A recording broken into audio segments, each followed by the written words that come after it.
What's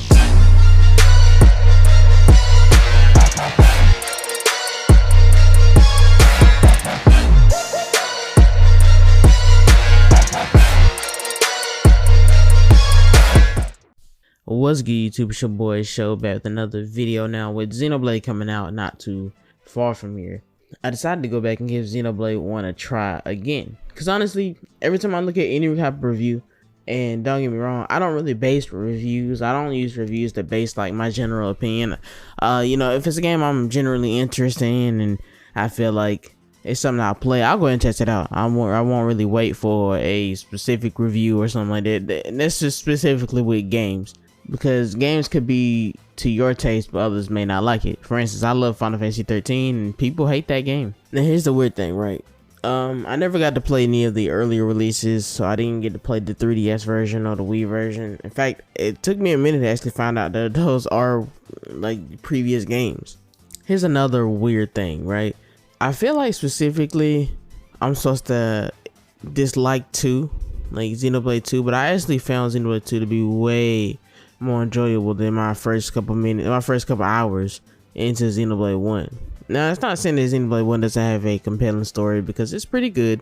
I mean, I'm making this video now to pretty much say I've changed my opinion on a couple of things, but my whole point is saying that, yeah, I love Xenoblade 2, and that is kind of like taboo in terms of the Xenoblade games, because even though people don't really hate the game, they just feel like it's not as good as Xenoblade 1. Maybe that Xenoblade 1 is such a masterpiece, they feel like Xenoblade 2 fails in comparison.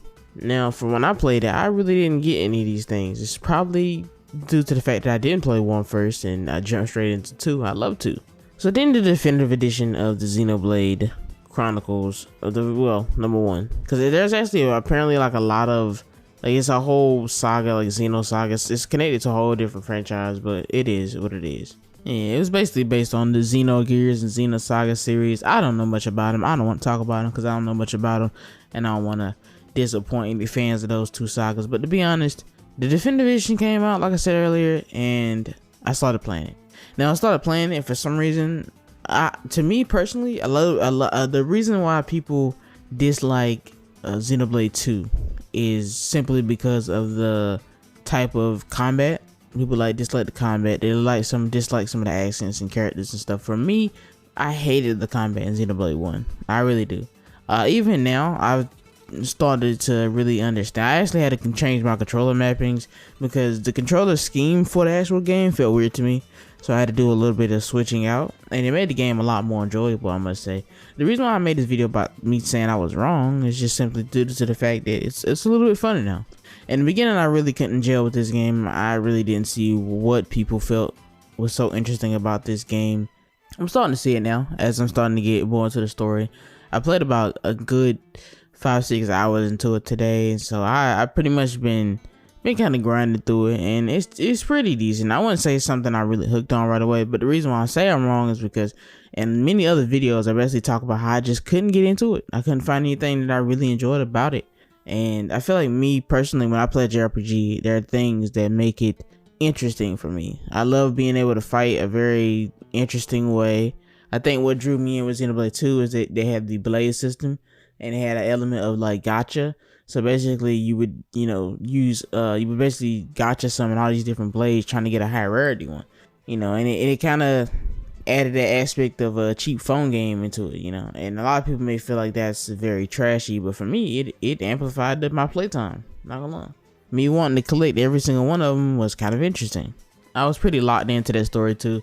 Probably a little bit more locked in I was into this story. Like, this story is really, really good, but me specific, I wasn't the biggest fan of the story in this one. Like I said, I probably have to give it a little bit more waiting time just to see how I really feel about it. But as of right now, I'm not really the biggest fan of the story. It's a good story, but it's nothing that I haven't seen. I feel like me watching a lot of anime over the years has really kind of dulled my senses to decent stories. But this is a good chance for me, because with Xenoblade 3 coming out in a couple of days, it'll be good to try to go and have something to fill that gap. Let's say I do play another 2 hours and I get locked in. This has happened before. I've played games like Final Fantasy 7, Yakuza 7, and I didn't really get gelled in with those at the beginning of the game. But as I played, I kind of forced myself to play a little bit, forced myself to play through a little bit of the beginning. I really hit my stride and couldn't put those games down. So I'm hoping that happens for me for Xenoblade. As I wait for Xenoblade 3, I'm really excited to see how that one looks. With that being said, guys, I just want to say thanks for watching. Subscribe for more any type of Xenoblade information, because I will be having the game soon as a broke street date, and hopefully I can get some videos up for you guys. With that being said, guys, thanks for watching, and please subscribe. I'll see you guys next video.